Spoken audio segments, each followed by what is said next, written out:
So hello, welcome back. Today we're going to talk about a problem that I already had before, and I wanted to talk a little bit about it. It's about a miops remote, and it's not really a problem because I reviewed the product and I quite liked it, but there was one part that I did not like. And you can see my other review. I will take the unit out and show you a little bit better and close up.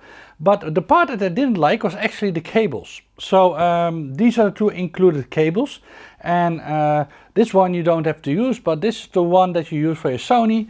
And there's two problems that I have with it. If I will take the little device out, you will see that the cable is bigger than the whole device. And the second thing I didn't like is that the plugs are basically not neat, right? So they are quite long, and that's why I put the other cable there. You can see that this is already their own cable that they also supply already is a lot shorter, meaning that it doesn't stick out of the unit. And on the other side it's even worse because we have Sony to thank for this. We have this long connector, which if you are not using the L bracket will be quite dangerous in the side of your camera. And then of course we have the side of the cable. So I emailed them and they are like, yeah, most people want to have a longer cable. I really don't get it. It's not that these Sony's cameras are going to grow on us. So I don't understand why we need this big cable, even if you put it in the official position, which is on top here, which I will show you later.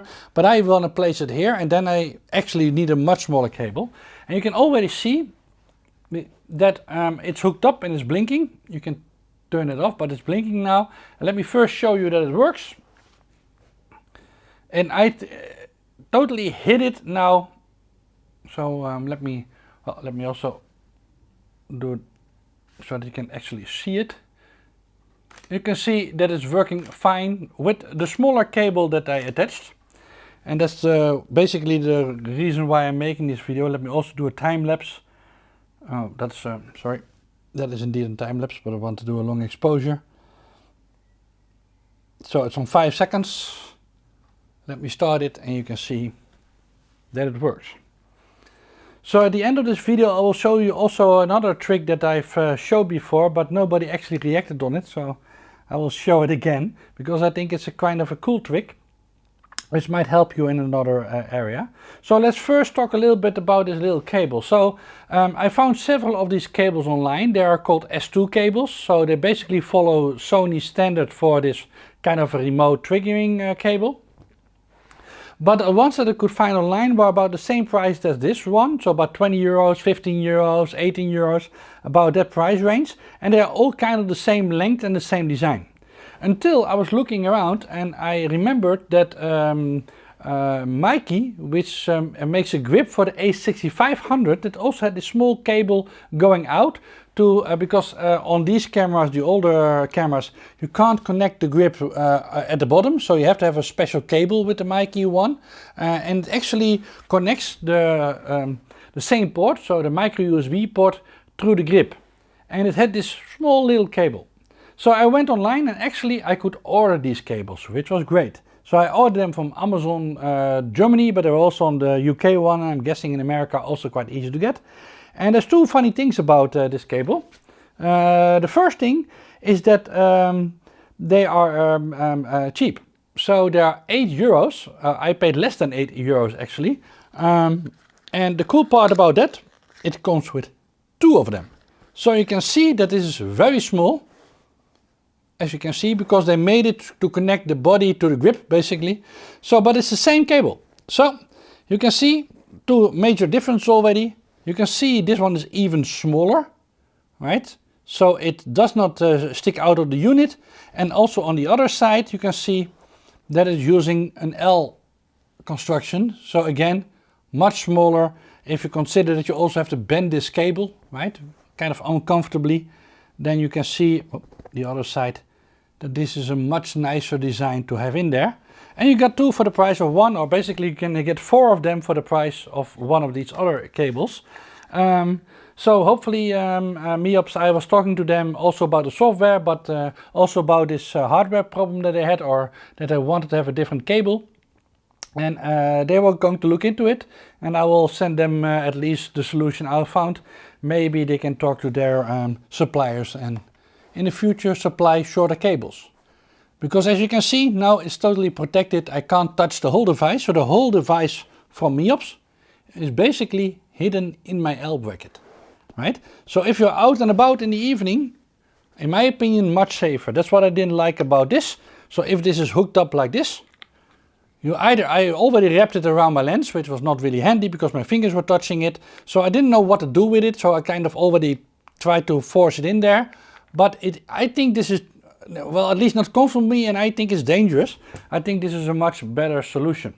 So as you can see, it's working. So let me take it out to show you that it even can work in this position. It's not perfect for it, but that's why I will probably order another tool, because for the price of 14 euros or maybe it was €7.88. So 16 euros, about the price of the other cables. You can get 4 of them. That's including tax for American friends. So that's quite cheap. So let me remove the unit and show you what it looks like if you put it on top, and you can kind of see what I was sort of talking about. So let me loosen up the L bracket, because I will probably use some Velcro in the future, but then I kind of close up the L bracket to make it fit a little bit better. Let me take it off for a second and show some other stuff. I will leave the L bracket open because that is really not part of course now you can also close the L bracket. I will always keep it open because I still think it's better to have the L bracket open to protect the connector, right? So most likely I will close it up a little bit more, and then if I would use it in the top position, so it's safe again, take out the top part. And this works, although it could have been like half a centimeter longer, would have been even better, but so it kind of wants to come out sometimes, but once it's in there and you kind of guide it correctly to the place where it needs to go, I will probably adapt this a little bit that it goes in better. But you can see, if I turn it on and the camera on, I guess, that might help in these situations. So let me do a normal shutter release just to show that it's working. Oh, so you have to make sure that it's incorrectly. There it is. Of course, this is my demo part which we filmed. We should not put in the demo. But like I said, this is a little bit more fiddly, but I will figure it out. And it will work once you do it correctly in there. So yeah, that's the other way you can do it, and you can see that there's basically no extra wire somewhere hanging out of it. And I think I will put it in there. That's why I got these cables, but I even think for this might be a good solution. Now there's one trick I also want to show you by the end of the video, because I've shown it before but nobody kind of reacted to it. I didn't put my screen in the normal less bright position, so let me do that quickly so that you always know that I'm making a video for you guys, that I kind of tune it down, that we can see a little bit more the screen. So what I wanted to showcase again is a function that I kind of programmed using the memory recall to make it easy to figure out how to set it up for an ND filter, right? So how do you, or even without an ND filter, but how do you figure out the long exposure time without taking your ND filter off?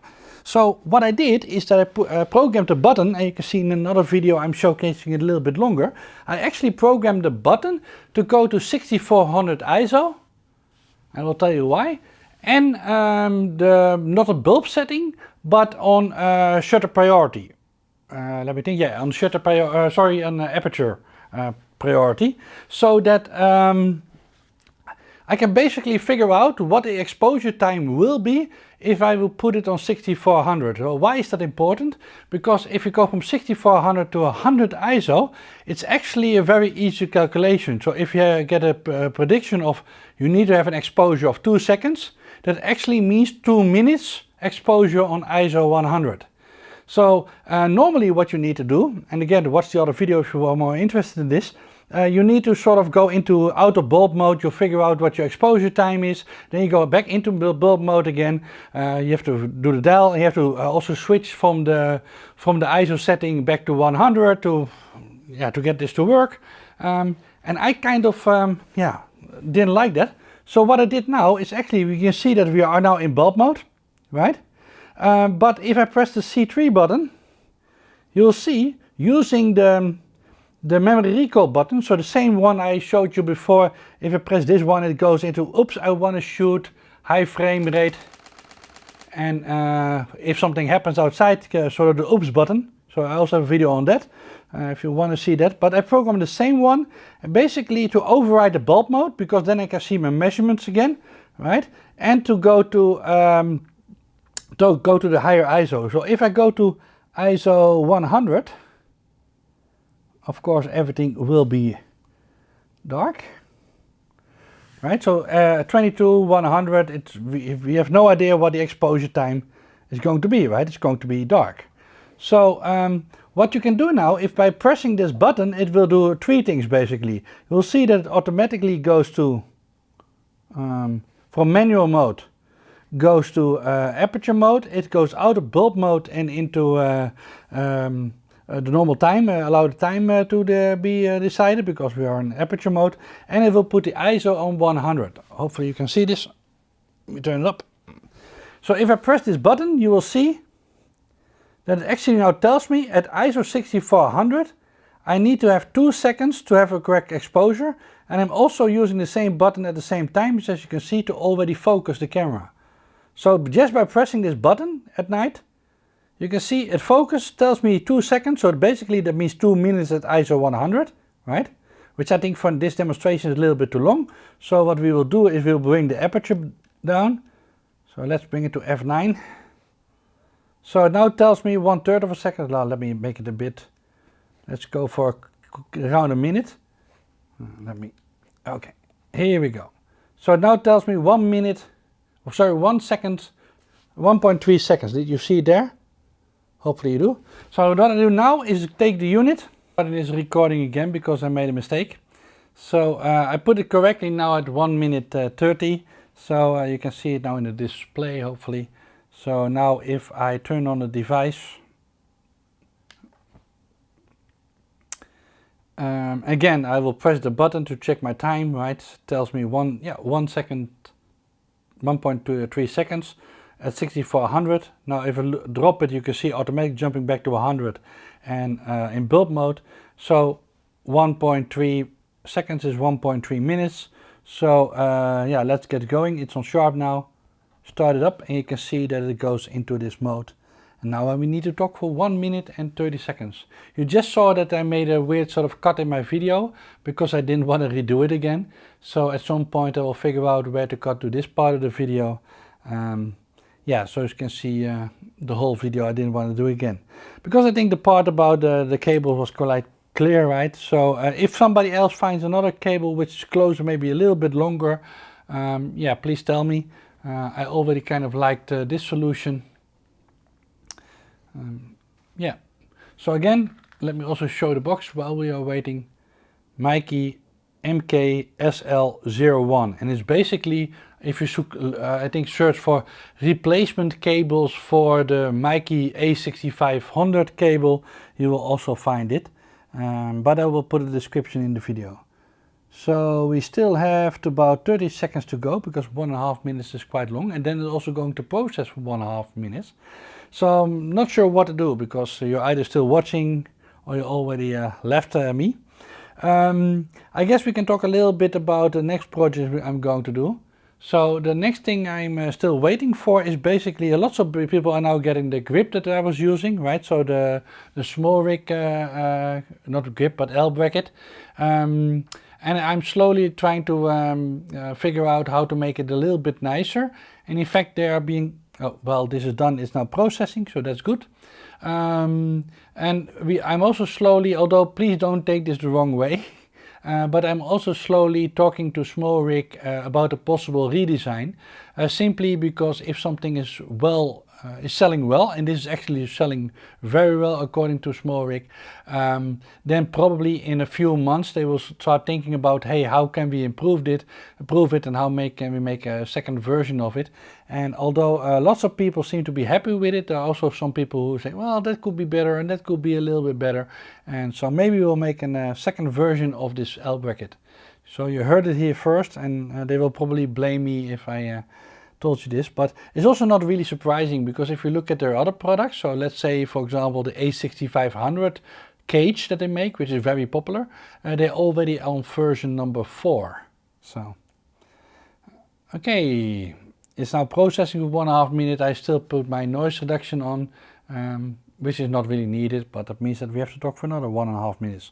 One thing I would like, if miops is reviewing this, I also want to have a way that I can set that the second timer is running here. Because many cameras, including the Sonys, they do the double thing, right? So if you're doing star for 20 minutes, you might want to do noise reduction in the camera. And having an option for that would actually be quite helpful, especially with intervals, because that means that the interval timer is also different, right? So the picture is done. Hopefully I didn't, in my quickness and being sloppy today, make a mistake. So let's look at the picture. And indeed, you can see that it's perfectly exposed. So that's a little bit of good news, right? You can see that the exposure was actually quite similar to the one that we were aiming for. So that's good. So the trick worked with the 6400, dividing from minutes to seconds. So thank you for watching. I'm not sure how long this video will be. It was a long story about these little cables for €4 that can replace the cable that I didn't like. So see you in the next one.